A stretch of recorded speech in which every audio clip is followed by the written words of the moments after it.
Market ও দোকানের সামনের সড়কের পাশে এভাবেই রাখা হচ্ছে গ্যাস সিলিন্ডার। কোনো কোনো দোকানে আবার মুদি মালামালের সঙ্গে যত্রতত্র বিক্রি হচ্ছে সিলিন্ডার, তেল, পেট্রোল। এসব দোকানের বেশিরভাগেরই নেই লাইসেন্স বা আগুন নেভানোর কোনো যন্ত্র। ভোলা শহরে হরহামেশাই দেখা মিলবে এমন চিত্র।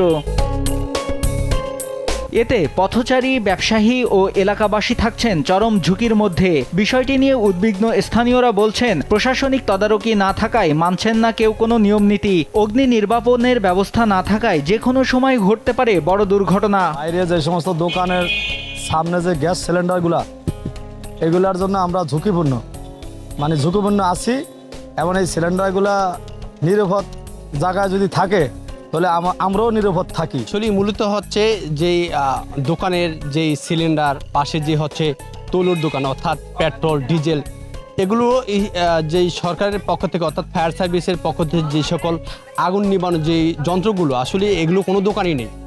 এর পাশাপাশি যেই হচ্ছে যে গ্যাসের সিলিন্ডারগুলো, এগুলো একটা হচ্ছে রাসায়নিক বোমার মতন, কিন্তু কোনো ধরনের দুর্ঘটনা ঘটলে আসলে তারা কিভাবে নিভাবে সেই তারা অভিজ্ঞতাই নাই। জেলায় ছোট বড় ৩ শতাধিক হাটবাজার রয়েছে। এসব হাটবাজারের বেশিরভাগ প্রতিষ্ঠানে অনিরাপদ স্থানে সিলিন্ডার রাখায় অগ্নিকাণ্ডের ঝুঁকি থাকলেও আগুন নেভানোর ব্যাপারে নেই কারো প্রশিক্ষণ। আর হলো আপনার আরও অনেক কিছু দরকার, আমাদেরকে ট্রেনিং দেওয়া দরকার। আমরা কিভাবে অগ্নিসংযোগ হইলে এটা নিবামু বা এটা প্রতিরোধ করবো, এই ব্যাপারে আমাদেরকে আরও সচেতন দেওয়া উচিত আর কি। এই আমাদের দাবি, যে ফায়ার সার্ভিস থেকে আরও অনেক সরঞ্জাম আসে, এগুলো আমাদেরকে দেওয়া উচিত সেফটির জন্য।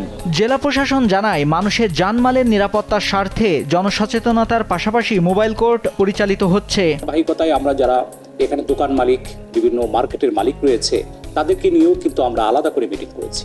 তাদেরকে সজাগ করার চেষ্টা করেছি যে তাদের যে মার্কেটগুলো রয়েছে সেগুলোর যাতে ইলেকট্রিফিকেশনের যে লাইনগুলো রয়েছে সেটা যাতে চেক করা হয়। একই সাথে গ্যাস এবং অন্যান্য আগুন উৎপাদন করতে পারে, আগুনের সৃষ্টি হতে পারে, এই ধরনের বিষয়গুলোকে যাতে বিশেষভাবে দেখা হয়। মূলত আমাদের অভিযান কিন্তু চলছে। জীবনের স্বার্থে আরও সতর্ক হওয়ার অনুরোধের পাশাপাশি দুর্ঘটনার ঝুঁকি এড়াতে ব্যবসায়ীদের নিয়মের মধ্যে আনার দাবি সচেতন মহলের। নিউজ ডেস্ক, দেশ টিভি।